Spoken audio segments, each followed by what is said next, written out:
The crime gripped the nation for months. At the time, it was Britain's biggest robbery. It was made even more memorable by the draconian sentences, up to 30 years. How's that? Lovely. After 9 years, Buster Edwards was freed on parole and couldn't have chosen a more contrasting job, selling flowers to commuters and rail workers at Waterloo. 2 miles away in South London, half an hour ago, this was a quiet suburban street in Brixton with a little fish and chip shop on the corner. Now it's been transformed as part of a major film.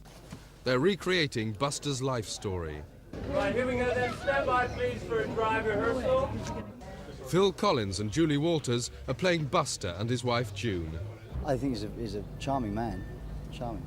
I mean, the robbers, I think, they were punished far too severely, but at the time, the political climate at the time, I think, demanded that kind of sentence for that crime. What do you think about Phil Collins? Is he like you when you were younger?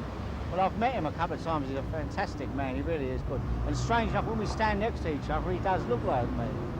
I mean, I've got a bit more barn at him, but that's all. The story, really, that we're doing anyway, which is the story of Buster and June. It's not their relationship. It's their relationship before the robbery, during the robbery, which is a small part of the film, and after the robbery. Yes. It's a story of their love, you know. It's not a film about the Great Train Robbery. It's great. It's a lovely part. It's a great story. So it's fab, especially with this Buster, I have to say. In 2 weeks, the filmmakers are off to Buster's old hiding place, Mexico. He's going too. If you had your life all over again until about 4 weeks before the Great Train Robbery, what would you do? We'll do the same thing again, obviously. You know, I mean, I like what I was doing. If I hadn't have been nicked on the train, I would have been nicked on something else.